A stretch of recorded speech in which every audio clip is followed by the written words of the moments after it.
Why the heck is cold pizza so good? Well, Nicole, as a man of science, my hypothesis would be molecules. This is a hot dog is a sandwich. Ketchup is a smoothie. Yeah, I put ice in my cereal, so what? That makes no sense. A hot dog is a sandwich. A hot dog is a sandwich. What? Welcome to our podcast, A Hot Dog is a Sandwich, the show where we break down the world's biggest food debates. I'm your host, Josh Scher. And I'm your host, Nicole. I heard you gulp really loud, and it shook me. I felt a little shooketh. Why did you gulp so loud? Shook you all night long. Why did well, you because gulp? I was in the middle of a sip of Diet Dr. Pepper when you said, "You ready to go?" And then you launched into the intro. So I had a lot of Diet Dr. Pepper halfway down my throat hole, and then I had to gulp the rest of it down. I have an iced latte with almond milk in my glass. I saw you making that, and I thought that was a really bold choice for a podcast, but I will say you can hear the Diet Dr. Pepper fizzing into the microphone. No, you can't. Shh. Here, I'll spit in it. Ew, Josh. Now you can hear it. Okay, anyways. What does that have to do with anything? Nothing. Right now, we're talking about how much did Josh and Nicole know about molecules. Can I tell you something? I'm in the insane clown posse world of how magnets work is how molecules work. How do they work? Wait, can you explain that reference? You don't know how Insane Clown Posse has a song where they're like, hey, magnets, how did those work? Is that from an ICP song? Yeah. I didn't even know that. That's incredible, And though. I feel the same way about molecules, man. How did those work? Well, it actually does really come into play in our debate today. I don't believe the thesis that we started out with, though. That's my problem. You don't think cold pizza is good? I think cold pizza is about as good as any food cold straight out of the fridge, but there is 0 times out of 100 would I prefer my pizza cold than hot. Okay, interesting. I think I'm in like a 25-75 world because sometimes cold pizza hits so good, especially in morning after. Morning after Is that like SEKS? No, like throwing back a few brewskis. Oh, a couple brewskis with the boys. We know how Nicole does. You go to the B-dubs, you watch some baseball. I get a Guinness. I've never had a Guinness before, actually, funny enough. What? Yeah. You've never had a Guinness? Oh, I've never had a Guinness. She's never had a Guinness, a proper pint. But I've had lots of pints before. That's really exciting. Yeah. When's the last time you had cold pizza? Can you pinpoint it? Man, maybe like 3 weeks ago. What was the situation? Paint me a picture. So I decided, because I'm kind of like in lazy bum territory. Like I don't like cooking as much as I used to. Mm-hmm. So I got the stuffed Parmesan crust pizza. I drove to Domino's. Domino's whole business model is based off of delivering the pizza to you. You drove to it? But I drove to it for some reason. I'm like, let me get out of the house a little bit. It was 9 p.m. or something.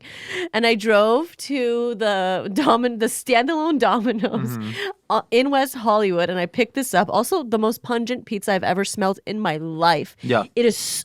I've never smelled a more pungent pizza ever. And I've had a lot of pizzas. Mm-hmm. So I drove and I had it, and then I had it, nice and hot the day of. And then the morning of, I had a bite of it cold, and I'm like, this is delicious.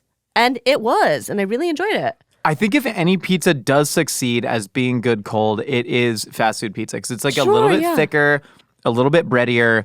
The worst pizza cold possible is like a thin crust Neapolitan personal pizza. It just desiccates into nothingness. Well, I have a lot of experience with Neapolitan style pizzas just sloughing off when they're hot, which is actually really annoying as a person that loves to go out and eat and dine. Whenever I pick up the slice and it just falls on my plate all over, the whole experience is kind of pointless. That does happen. I will say that is because Neapolitan pizza is meant to be eaten with a fork.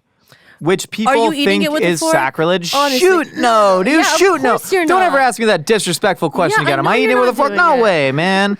But it's literally supposed to be served uncut, eaten with a knife and fork. I'm sure people from Naples could be like, nah, that's not how we do it anymore. But that is the original design, and it makes sense when you think about that style of pizza where I get that. They're not even using a reduced tomato sauce. And when we talk about cold pizza versus hot pizza, literally the molecules of it all come into play. I know everything's made of molecules, but we are molecules. There's a couple things we're talking about here. We're talking about kinetic energy. So which is to say, if you took that Neapolitan pizza fresh, hot out of the oven, right, and you cut it into a slice and you try to pick it up and things slough off, that's literally because the molecules inside of the sauce have an increased amount of kinetic energy. When things are hot, Sure, I get they that. move fast. I understand that, but And when it's cold, it kind of seizes up. Which is good. I mean, like whenever I think about a pizza, like I don't always want it to be, but it's not always Neapolitan pizza that does that too. Sometimes whenever you go to like a crappy like bowling alley, or like whenever you're out with your friends and you get like a pizza that's not like grandma style with that thick crust, a lot of the times the toppings and the cheese and the sauce is falling off because they're serving it so damn hot. Is this an intellectually honest debate, Nicole? What? Are you arguing in good faith right here? How much of a problem is it to you in your life and your pizza eating experience to have all of the toppings and cheese just fall off? Listen, It really does it happen it grinds occasionally? my gears. It honestly, it grinds my gears. It gets me in a bat. You know me. I can get pretty wishy-washy and emotionally flip. I don't like it when my pizzas don't cooperate with me. But you're arguing that you would then take that, throw it in the fridge fully until it is ice cold, and eat it just to increase the structural integrity of that pizza. Opposing counsel, you are sitting here I'm not a telling lawyer. me. But what I am is a person that loves pizza, and I can appreciate the best pizza is a pizza that you ate hot, but then you took home and you you eat cold out of the fridge because you know what it tastes like. That's interesting. So you're sort of relying on your memory of the good hot pizza. But then I will say, and I think this is smart, you're effectively getting two dishes. Dude, yeah. In one price tag. Yeah, there. that's what I'm trying to say. I'm very that's funny. resourceful. So what I do is every time I order an ice cream sundae, I save half of it and I microwave it to just taste it as a creme anglaise, just to remember what the sundae tasted like. Yeah, I love creme anglaise. You and I both love melted ice cream, so I don't think we're the best arbiters for this I conversation. really do. I microwave my ice cream. No, with pizza, I do agree that some pizzas are better suited than others to being eaten cold. Right. But like if we're talking about scientific, what happens here? We talked about the idea of kinetic energy. The sauce is going to congeal, right? Which I like. I like my sauce congealed. But we're talking about fast food pizza. I think for the sake of this conversation, we need to talk about fast food pizza. Are you temp checking the pizzas? I touched all the pizzas with my bare hands. I did wash them after I did bathroom. Josh, because I care about you so much, I decided to get you a pepperoni and mushroom because I feel like if you were to be any pizza, you'd be that. And because I can't really eat like pepperoni right now, I got a pineapple jalapeno for myself. One, thank you. Two, literally the last time I had pepperoni and mushroom pizza, it would have been a pizza at like a kid's birthday party when I was 8 years old. And I ate it and I like violently vomited it up. And I literally have not had this combination of things since then. Do you just want a bite of my No. pineapple? I'm happy to eat the pepperoni and mushroom. The reason why I wanted you to have the pepperoni is because I want you to taste cold meat on pizza and see how the fat exists in your mouth once it's cold. That's interesting because you know what they say, fat is flavor. We'll get to that later. The funny thing about a lot of the meats on pizzas, like pepperoni, salami, I suppose that's kind of it, but they are also good cold. Bacon. Bacon is good cold. Yeah, I'd eat cold bacon. I don't eat cold bacon. I don't really eat cold bacon either, but it does exist in the Chicken? canon. Chicken, yeah. You love cold chicken out of a rotisserie chicken, fresh out the fridge? I don't love cold chicken. I thought you loved cold chicken. I eat a lot of cold rotisserie chicken. It doesn't mean I love it. I take a lot of Advil. It doesn't mean I love Advil. I'm eating the cold chicken for the medicine in it. You know, the chicken has the a chicken medicine. has medicine called protein? Correct. Is that what you're trying to say? You understand? Yes. What are you on about? Some meals are medicine meals, and that is when I eat protein and fibrous vegetables to help move the protein through my system. And then some meals is fun time meals, and that's pizzas. Let thy food be thy medicine. Who 100%. Plato. Apophis. Apothecary. Apophicus. No, let food be thy medicine. It was probably like Galileo. Hippocrates. I'm gonna say Hippocrates. Hippocrates? Yes. Boom. Josh wins the trivia. No, I didn't know we were playing. Ask me more questions. No. Is that Quick aside. I know I normally stay on topic, You but want another quick aside to the recent quick aside? so I was on the island of Samos in Greece, right? Yeah, you were. And we're just like walking by, like it's like in between a liquor store and a travel agency, and there's just a vacant lot, but there's a sign, and it's just like, hey, that's the rock that what's it called? The Pythagoras. Like that's the rock that Pythagoras sat on when he thought about the triangles. And I was like, that's pretty neat, I guess. That's so neat. Anyways, let's go grab a tall boy of Greek swill. Could you also sit on it? Nope, fenced off. Didn't let me sit on the Pythagoras Rock. A protected landmark, if you will. It really was. It really was. Should we try these pizzas and then we can talk about what exactly the advantages, disadvantages, and what scientifically is happening? I think that would be really nice. Start with cold or hot? Start with hot because most people eat hot pizza. As you can see. I'm sorry that your pizza is vomit pizza. This pizza wiggles. This has a nice wiggle like when you do the optical illusion with a pen. This is Domino's pizza, yeah? Yeah. You can tell because of the pockmarked holes on the bottom. What are those, dude? The holes at the bottom? No. It's the grate. No, why come they're there? It's the grate. I guess so. It's weird. Most pizzas don't just have like thousands of little holes in the bottom. Do you want me to call corporate? A little bit. How does that pizza make you feel? Good. Fine. I like it mostly because it's warm. Yeah. No, but like the meltiness of the cheese to me might be the most violent difference between a cold pizza and a hot pizza. I don't want to have to bite through the solidness of cheese. To me, the cheese on a pizza should be melty. Okay. Should be soft. Okay. You know, since my toppings are a little bit polarizing, I would say. Pineapple and jalapeno, what's polarizing about that? The jalapenos are pickled, so you definitely get that waft of vinegar, which I taste, and it's probably the first thing I taste. And then it ends on that sweet pineapple-y note. And the cheese and tomato are kind of like carrier flavors. Yeah, interesting. 'Cause you have some pretty strong toppings. Yeah. I will say there's the element of aroma Right. equating to flavor. That's big with hot pizza versus cold pizza. I agree. So aromas, if anybody has ever farted in a sauna, you will know that aromas, you have, don't lie, aromas carry much stronger in the heat. The literally kinetic energy of those scent molecules travel faster and they also rise up. So when you're eating a warm pizza, like you're smelling the roast on the spices and the pepperoni. You're smelling the vinegar off the jalapenos because literally it's evaporating at a higher clip. Then there's the structural point of it. Nicole, what do you like better? Warm bread or cold bread? Don't lie. Don't you dare lie. Don't lie to suit your agenda. I like room temperature bread. Have you ever... Okay, fine. I like warm bread. Everyone likes warm bread. That's why the Olive Garden gives it to you straight out of the oven. What does that have to do with this? Because well, if I may ask a follow-up, Nicole, what is the outside rim of pizza mostly made from? Dough. Bread. Dough. Pizza's a bread, dude. You eat bread warm. Bread tastes better warm.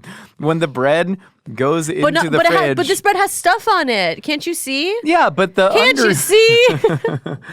I also do like a packed deli sandwich, so I do get it. Like I get that appeal of the cold pizza, but to me there's something about the crunch of that bread that gets super waxy when you put it in the fridge. Let's try it. Let's try it. Let's try the cold pizza. It is no cold. flop. Cold to the touch. Also, he's so small and petite. That is good. Oh. Oh, that's nice. I need you to eat my pizza. Okay. That is somehow so much more flavorful and better than I remember. I know. Oh, right? wow. I think it's because the flavor. Well, the thing is, I bought this pizza at the same time. They're from this. They are from the same pizza round, right? How delicious is that pizza? Oh, that's so good. It's so good. Oh my God. Well, I think it has to do with the flavors relaxing with each other and chilling down with each other and kind of compacting with each other, which is weird. Do we think that applies here? I don't know, but our whole lives we've been told like heating it up makes the flavor more intense, right? You mean reheating like the next day? No, I mean like warm foods. Correct. Yeah, Whenever you eat warm foods, the flavors are more pronounced. Like a ceviche, you season it. You season the ceviche to be eaten cold, so you season it as you would a cold food. But this pizza is seasoned as a warm food, but it tastes better cold. It tastes better. You can't tell me that pizza doesn't taste better than the other pizza. The cold. Yeah, why does it taste, not only does it taste better, it tastes more. It tastes more. But I thought the molecules, we've Josh, been learning. This is why I literally wanted to sit here and have this conversation with you, because all signs point to warm pizza being better. Right? But not whenever you put them side by frickin' side. The cold pizza tastes infinitely better, more flavorful. You want more bites of it. Listen, it goes against, it's contradictory to everything we've known about food, which is why I really wanted to test this, to get down to the bottom of it.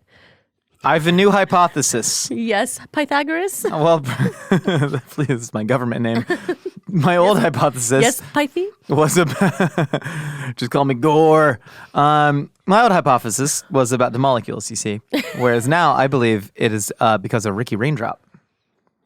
Oh, Ricky Raindrop. Tell the people about Ricky Raindrop. You love Ricky Raindrop. We all grew up in California. We all know Ricky Raindrop. For those of you who don't know, wait, you grew up with Ricky Raindrop, correct? I just grew up with the water cycle. Did I hallucinate this? Maggie, can you Google Ricky Raindrop? Ricky Raindrop. Do you think you made Ricky Raindrop to get away from the troubles out? Do you think that? Ricky Raindrop was my oldest friend. Ricky Raindrop was nice to me when my parents was mean. Ricky the rambunctious Raindrop?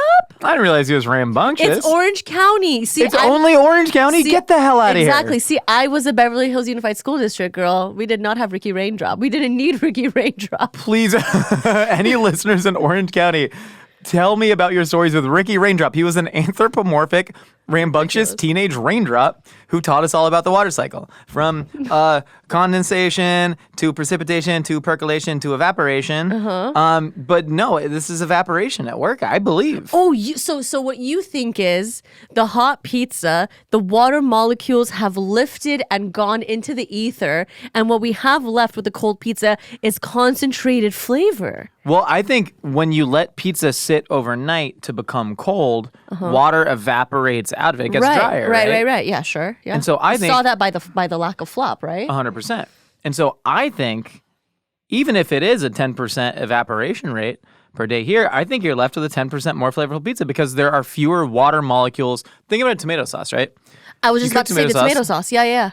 You reduce it down by 10%. Right. That's going to make it 10% more flavorful sauce because the water's evaporating out of it.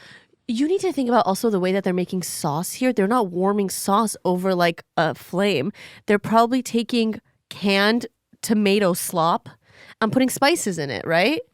They're not heating up any sort of tomato sauce. They're not making a sauce from scratch. It's literally tomato paste, water, sugar, and then like a packet of That's dust. what I'm saying. And it tastes good the way that it's because it's seasoned cold. Oh.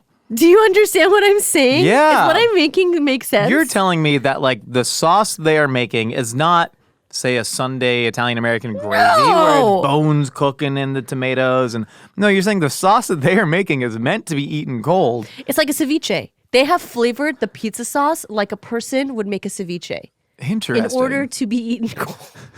Sometimes I can't believe the words that come out of my mouth. I'm like, you're stupid. I don't know if I buy the evaporation necessarily. Then explain to me why. Because Josh, me and you, our taste buds, listen, we're like professional eaters at this point, right? So tell me why this pizza's better because it is so much better. Like it's like 30% better, isn't it? It's 30% better. I'll say 30% better. Okay. I'm 23 at least. New hypothesis. This is what I call sandwich theory. Okay, go ahead. I mentioned that I think fast food pizza does very well with being cold and that temperature change, especially versus I'd say a thin crust or an extra thick crust. I certainly don't want Chicago deep dish cold. Detroit style, I don't think I want cold either. I don't want those pizzas cold. It's kind of only fast food pizza. And I would say, sure. Because of sandwich theory. So we recently had a real life Italian on an episode of Last Meals called Damiano David. That's right, you did. He was a he's still current lead singer of Måneskin, but coming out with his own solo album. A really nice guy. And I asked him, in classic bait to get a good social clip out of it, would he rather only eat fettuccine Alfredo for the rest of his life or Pizza Hut pizza? Does he like Pizza Hut And pizza? he said Pizza Hut pizza 100%. He goes, here's the thing. It's not pizza. It's a delicious sandwich. He said this? He says it's delicious. Yeah, he's like, said it's a Pizza Hut pizza's a sandwich? Yeah, he's like, it's just a thick thing of bread covered in melted cheese and deli meats. What's not a sandwich about that? Because for him, pizza is, Roman pizza al taglio or like Neapolitan margherita. Fair. But you're stacking, you can literally get a Pizza Hut pizza with 5 different kinds of meat on it. Yeah. Stacked onto thick, fluffy bread with cheese. And then even the sauce is not a sauce. It's, like you said, it's a paste. Right. This is a sandwich out of the deli case, which I love because I think sandwiches, when they sit, they tend to taste better. I would always, if I'm making a deli sandwich, I wrap that, I compress it, I let it sit in the fridge for as long as I can wait. Right. You know, it's kind of like a sandwich edging situation. And then finally, when it's all kind of compressed and everything gets to know each other, then I eat it. I think that's just what's happening with the pizza here. It eats more like a sandwich. I think you're right. I'm not going to call this a sandwich because I'm not an edgelord, but I do think the flavors have compacted together and hung out together and gotten so cold. And now they're coming up to room temp together as one. I also think the sauce cooked into the bread a little bit and like stayed there, and it kept sinking in. So all of that delicious spice bag mix that's in the sauce has probably gone into the bread. The cheese has kind of sunk. The cheese has kind of melted with the sauce as well and kind of made like this plasma non-Newtonian fluid. Yeah, it's a goo. Well. I call it a goo. It's a man of science. Yeah, I got a little pizza bread cheese sauce goo in there. And then the toppings. Like, how does the pepper... There's no more separation. Nicole, if you look at the intersection, I believe that's the mantle, the core, and the crust. Yeah, the mantle. Mm-hmm. Why didn't we have like an anthropomorphic pizza? Little thing of magma teaching us about the, you know? We didn't need that, Josh. Morty the magma. We didn't need it. You guys needed to be tricked into learning. That's what hard. We were just down to... Wait, can you look up World Industries Wet Willy? Oh my God. This is also a big part of my childhood. I'll explain in a second. There is a lot of science behind the fact that when you let, say, a stew or a soup or any sort of casserole dish sit overnight. See, Wet Willy now from World Industries, it was Wet Willy and Flame Boy. Also an anthropomorphic Raindrop. Why did you need cartoons to like push you to do stuff? This wasn't, well, every kid, you could sell them on cartoons, but this was my favorite skateboard brand. And Wet Willy and Flame Boy would fight each other. They had guns. There was a devil. How old were you? It was good. Like peak skating years were from like 8 to 12. I suppose. And then I started like playing sports, and then I got quite large, and I was too big for my skateboards. Oh, did you have to use a scooter, like the handheld ones? I thought you meant like a rascal scooter, like to walk around like Disneyland, you know?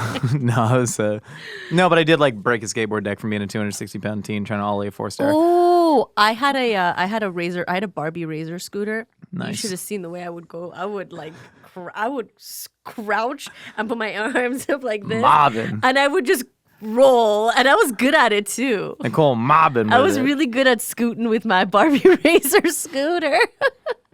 So a stew or a soup sitting overnight? A stew or a soup sitting overnight, right? Okay. When you reheat that the next day, it's going to taste better than when you freshly made it.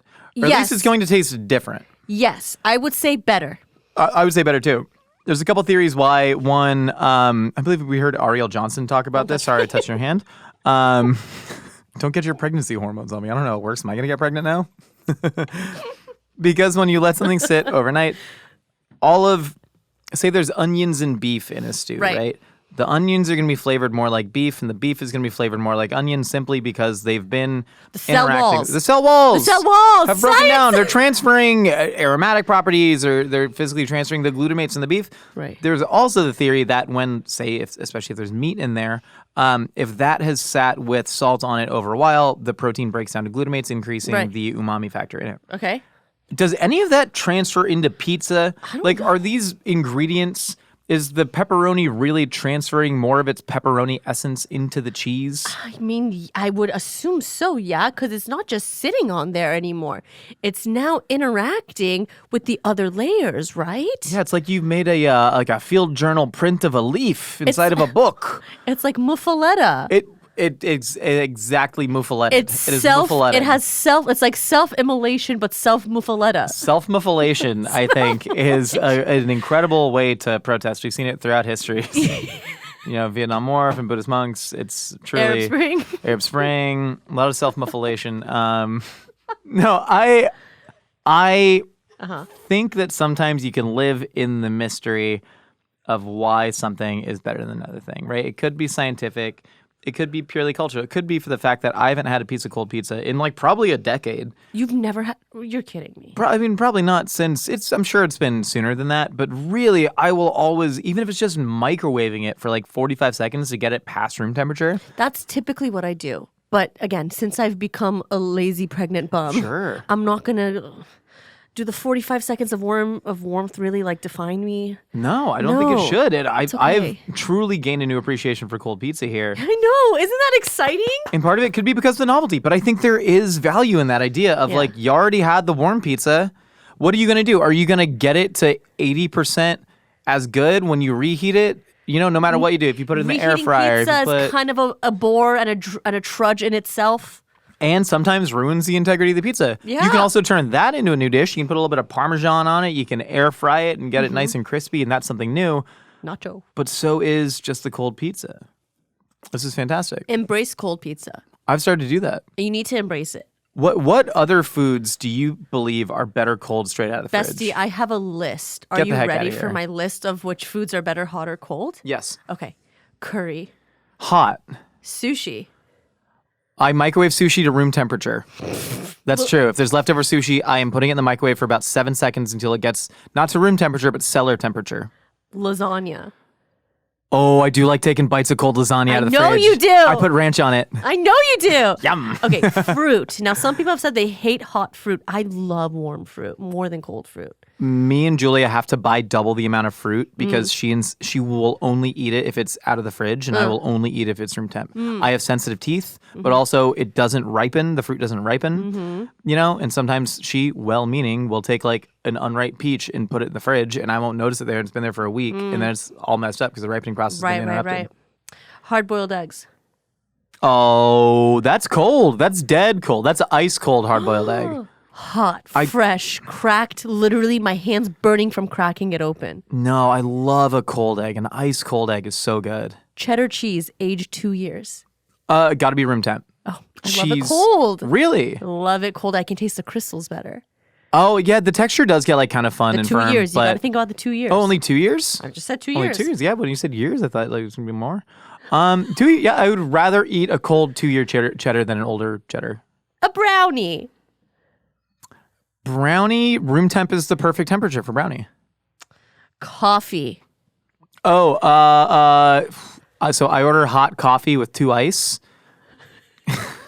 You're such a dweeb. I'm like, yo, if you guys just like 2 ice cubes, put it in there because that way I can drink it really fast. Right. Because I love cold coffee on a hot day. I love hot coffee, but here's the thing: I'm trying to drink it quick because I got to poop and I'm staying in a hotel.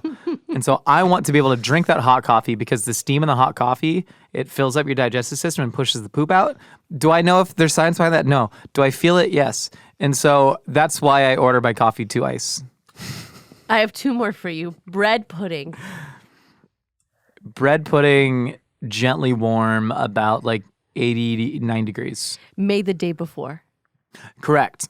Made the day before and steamed in a steamer basket like a bow. And finally, shrimp. Ice cold, baby. Give me that ice cold shrimp cocktail sitting on ice. I want it to snap.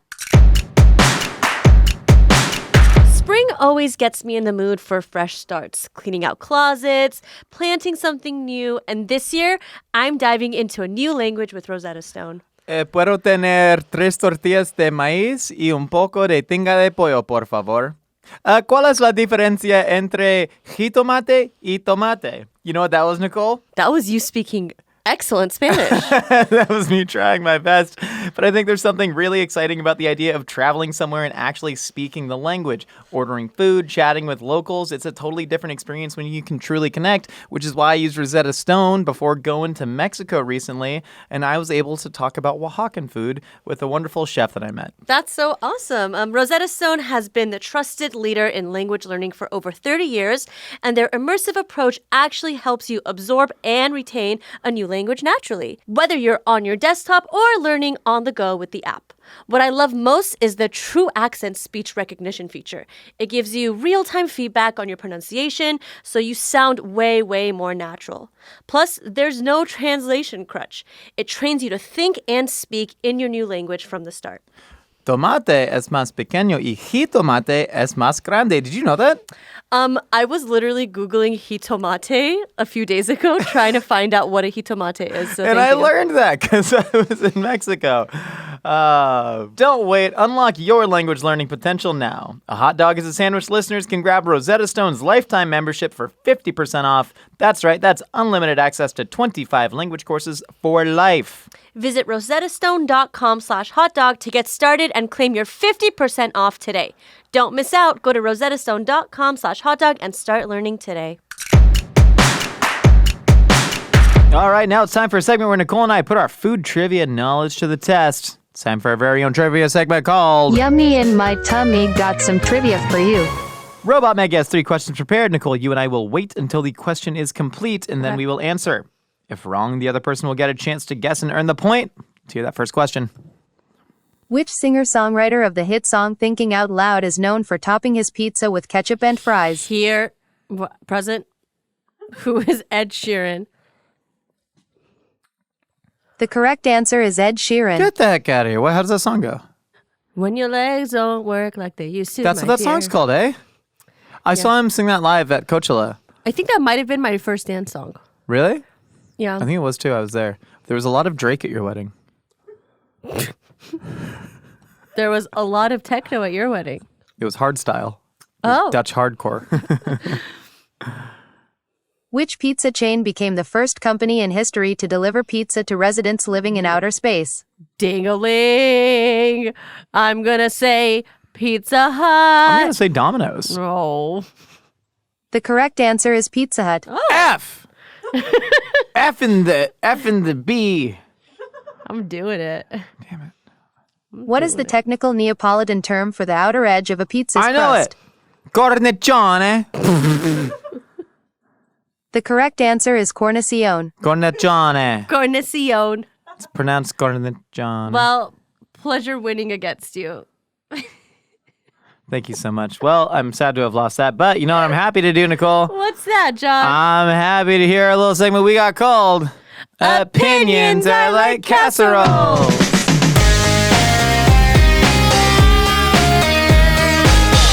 Let's hear that first opinion. Hey, Josh. Hey, Nicole. Long-time caller, first-time listener. I've got a question here. So, That got I me. was thinking about 2 of my favorite foods, breakfast items, shakshuka and chilaquiles. Ooh. And got me wondering, Do it. there's not really many tomato-y breakfast items in America. In fact, people actually like to frown upon putting ketchup on your eggs. Yes, Why is that? that is interesting. Why do we do that? I don't know. This is interesting. It doesn't make much sense. I think it's a little hypocritical. Yeah. I'd agree with Whatever. Yeah. Food is delicious. Don't yuck someone's yum. Have a good day. that. You too, man. Thanks for listening for the first time, but calling often, which I love that idea. how they got the number. I love that idea of like, I've never heard this, but I have a lot of opinions I love it. about things. I think what you said rings very true. I feel like a lot of other cultures, specifically like European, Mediterranean, eat tomatoes during breakfast, and somehow we don't. Even on a full English, there's roasted tomato. Right. Why are Americans pretty opposed to tomatoes and eggs? Or why do none of our like national breakfast dishes have them? Americans are weird. We're so weird. Americans are Ugh. weirdos. I thought you were going to say I want to combine shakshuka and chilaquiles, and I said, have fun, honey. I thought about it for a second, and then I decided there's no good way to combine shakshuka and chilaquiles. Yeah, there is. How? Combine them. But I'm saying, wait, what do you... What? No, because the eggs like cook boiling in the shakshuka. A lot of people think you bake it. You don't. You don't bake shakshuka. Well, you could bake shakshuka. You could bake shakshuka. A lot of people do bake shakshuka. But if you were to like cook those eggs perfectly in the shakshuka, how do you then incorporate the tortilla chips You into would the add sauce? the tortilla chips before you add the eggs. But then you have them sitting too long in the sauce, and they get soggy. Then they turn into migas. They turn into migas. Well, migas is scrambled with the eggs. Yeah, yeah. You can It make would a work. shakshuka migas. It would work. You just have to have a little bit of faith. That's true. But yeah, I think that's very astute. Even you look in like an Italian, it might be more Italian American, but eggs in purgatory is Yeah. big. You look at Balkan breakfast. You've seen that trend? Oh, where they just eat like They're just eating whole tomatoes, foods. man. Yeah, they're eating whole foods. Go to a lot of places in the Middle East. You're eating cucumber and tomato for Right. breakfast. That makes a lot of sense to me, and I'm same. a little bit mad about it. What are our breakfast dishes even? In America? Yeah, what do we have? Cereal, pancakes. It's all What about grains. savory? What about savory eggs, breakfast dishes? bacon, hash browns. But that's it? Like we don't condiment it all? You put hot sauce on Hot it? sauce. Some people put ketchup? You should put ketchup on your eggs. I think they're delicious. I agree with that, but also like salsa on eggs, I think is significantly better. I love salsa on my eggs. Even getting like huevos revueltos, or like huevos a la mexicana, they'll call it, right? With, tomato, onion, jalapeno in it. Right. You get like eggs burji from India. It's going to be like a curry-based sort of scrambled egg. There's so many delicious, like tomatoey spiced egg dishes People in need America. to Just said eat we them don't more. want any of them. We want them, but they're just not in the zeitgeist. We gotta invent one, and put a marketing campaign behind it. It's finally the thing that'll heal the divide in America. If you want to go into business with me, man, I'm open. Yeah, well, but great opinion, great astute observation. Agreed. Thanks for. Don't listen again though. Just keep it at the one and listen. also don't yuck yums. Don't That's yuck good. my Don't yum. De gustibus non est disputandum. I think I summoned a demon. Yeah. De gustibus non est. Yeah, I my think God. that the 20% gratuity should be slowly phased out. I would love to know the history of why that became a thing. Oh, And rats. especially at fancy restaurants. If you pay $200, you have to tip $40 for someone that came and asked how your food was and brought it to you. If we're going off that, shouldn't the guy at Foot Locker that showed me my pair of shoes and asked how my day was get tipped also? Yeah. Yep, He that's a should. good point. Let's get canceled. Let's get canceled here. No.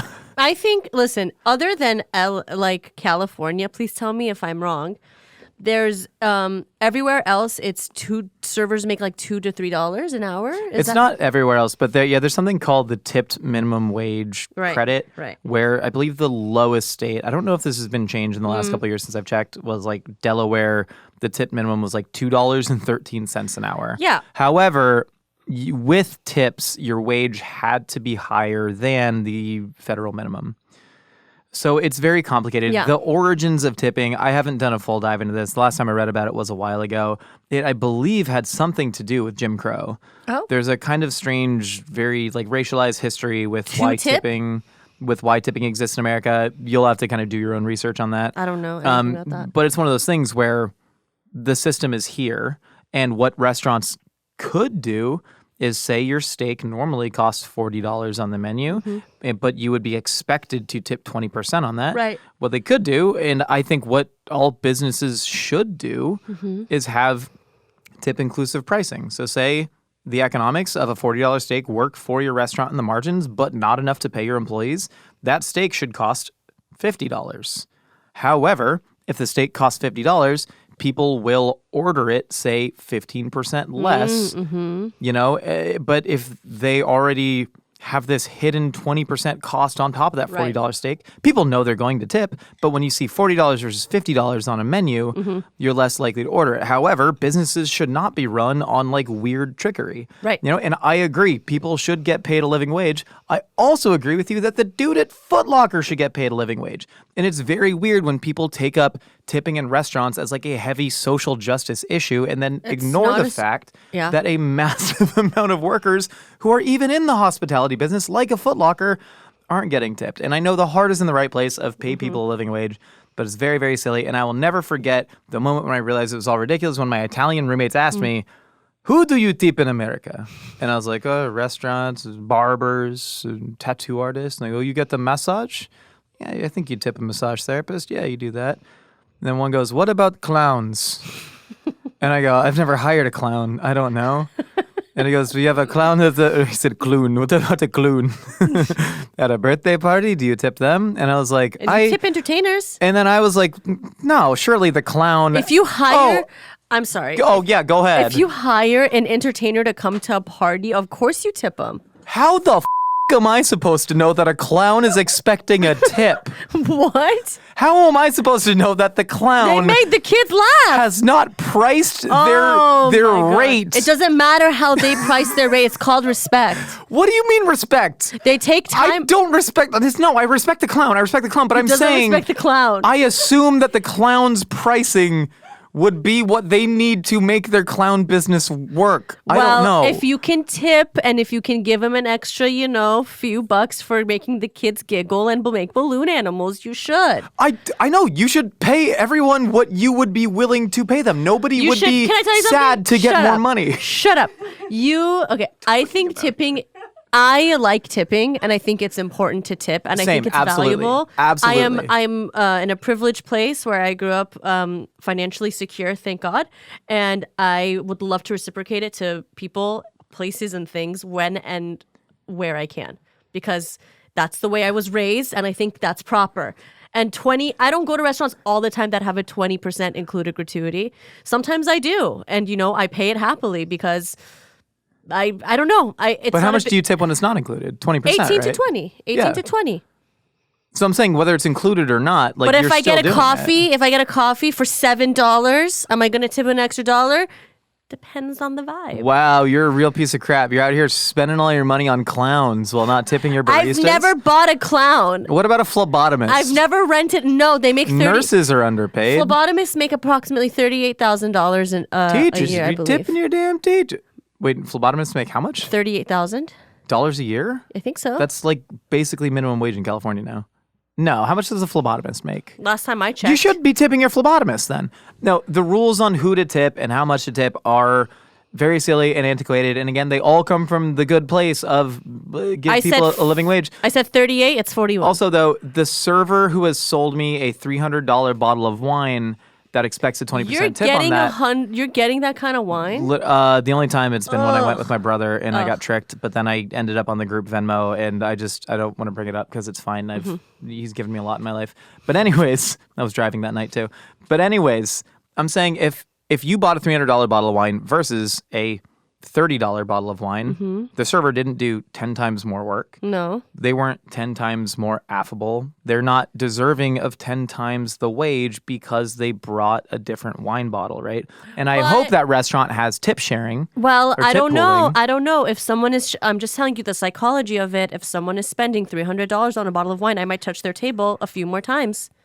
Sure, but even then we end up in a strange social stratification of which servers get paid more. And if you look at, and there's data on this, servers who get hired at expensive restaurants tend to be like more conventionally attractive. They tend to be more educated. They tend to be lighter skinned than people who are not. Therefore, we're just like ending up back in the same place of all of the things that have always caused social injustice in America just being reflected in our tipping culture. It's very stupid. So what's your consensus? Don't tip? Tip? No, you should tip because we live in a society, but also we should be working towards a society in which places can afford to pay their employees without tip. Without tip. Yeah, tipping should not be a tipping culture is such a big deal in America. I feel like if you don't tip, it would actually be really rude and people would take that very Again, you have to tip. I like tipping. There's a social order. I like tipping. My friends make fun of me because I tip well. Did you know that about me? No, you're very brave. People hit me. I dare you to hit me at work. You're so hit me, I'm going to sue and then I'm going to tip my lawyer. They used to be like, why do you tip Give some to your paralegal. And I'm like, because people work hard in this country and you should give money if you have it. They're like, okay. Yeah, 100%. Rude. I do agree with that. Those people were mean to me. Yeah. Sorry to make it about me. I hope we answered your question. Hi, guys. My name is Cal. I'm from Michigan. I love you guys so much. I just have 2 words for you guys. I love you too. Pickle Dog. So I encountered this on the menu at a bowling alley in Michigan. And we obviously had to order it. Love it. So it's exactly what it sounds like. It's a hot dog, except the bun is a sliced open pickle. Yum. So it's a hot dog in a pickle. Yum. The sodium levels are a bit ridiculous. Sure, but the balance of the salty dog and the acidic pickle was actually pretty awesome. It was kind of better than I expected. I actually got some pickles and hot dogs so we can make them at home. But let me know what you guys think. I kind of blew my mind that I'd never seen this before. So, sorry. Interesting. Interesting. It just sounds like something I would find in a keto cookbook, and I love pickles so much. I eat a pickle a day. It keeps the who does it keep away? Who does the pickle a day keep away? The goyim. Pickle a day keeps the goyim away. You know? Eat a nice big old deli pickle. That's all I got for you. If I don't get canceled for my take on tipping, it's going to be a weird mob with upsetting politics coming about that one. What were you saying? It's really not relevant anymore. You can continue what you were going to say. Well, I guess my question is, would you rather have a hot dog shoved inside of a pickle or a pickle shoved inside of a hot dog? Clearly. The first thing you said. You think you'd rather have that? Well, because I feel like in this, we're presupposing the notion of the hot dog being secondary to the pickle. The hot dog is now a flavoring agent to the pickle. I'm used to having a pickle as the flavoring agent of a hot dog. Not to say that we can't completely change paradigms here. I'm all for that. I'm no stickler. Oh, so you're okay with changing the paradigm of that, but what about tipping culture, John? Oh, just completely upend it. Like, why are we doing? Why is there a tip minimum wage nationally and not federally? And then you have these companies that do interstate commerce, and there's just wage theft lawsuits everywhere. And part of that is just people stealing wages, and then part of that is like, well, the laws are so weird and arcane and regional that who could tell? So there's like a tip minimum wage for delivery drivers. What if you live on the border of two states? You're driving from New York to New Jersey, are you entitled to one wage or not? So all I'm saying is, I would rather hollow out a hot dog, cornichons. Shove that inside there. Like Tic Tacs. Like Tic Tacs. But then maybe put that back inside of a big pickle. Ew. It's like pickleception. Oh, this sounds terrible to me. This sounds really bad. Oh my God. That sounds so good. I don't just cold hot dogs and pickles. I don't know. Am I crazy? It's not cold. Who said it was cold? She didn't say it was You're cold. saying it's hot? The hot dog is probably hot. You're saying, oh my God. Okay, this is a hot dog shoved inside of a cold pickle? It's not shoved. It's sliced open. The hot dog is sliced open. I can't. A filleted hot dog. I can't with you. Instead of the bread, listen. 1, 2, 3, eyes on me. I'm looking. The hot dog is inside of a pickle that's been sliced open like a bun. Got it? Yeah, then what do you do with the hot dog? You shove it inside that sliced open pickle. What are you talking about? Shoved inside? You shove it. No, you. That's the verb you do with hot dogs. No, you gently place? Yeah, you gently. What do you mean? Yeah. Curate the hot dog into the pickle? Whenever you say shove, I think, it's like a suppository. Well, yeah, but I'm saying that's better. You should suppository that hot dog into the pickle. That's the best way to get a hot dog inside of a pickle. We've done that before. But yeah, I know. Put a whole pickle inside of a pork loin. Yeah, I remember that was the worst. That was so jarring. It was like the Eye of Sauron looking back at me. It was pretty good. Yeah, you won that one. You won that competition. Where do we go from here? Can we stop? We should stop. We should drink water. We should sign off. We should let all you get back to your busy lives. Not listening, but calling very, very often, shoving hot dogs into pickles, complaining about 100-year-old institutions because you don't want to tip at the Sizzler buffet, and I get it. The Sizzler doesn't have 20% gratuity. No, it doesn't. You don't know about the fight that I got in with my ex about the question of how much to tip at a buffet. Oh my God, I would love to. Did I ever tell you about this? Yeah, you want to say it on the horn here? Should I say it? Okay. So wait. So you want to wait for the next episode? Okay, wait for the next episode. Okay, Stay tuned. You're gonna want to hear all my old story. To be clear, my ex is really great, but I had some fun history. It was. And relationships are like pizza. And on that note, thank you for listening to Hot Dog is a Sandwich. We've got new audio-only episodes every Wednesday and a video version here every Sunday on YouTube. Yay, YouTube! Happy 20th year anniversary! Woo! Sometimes they're just cold for years.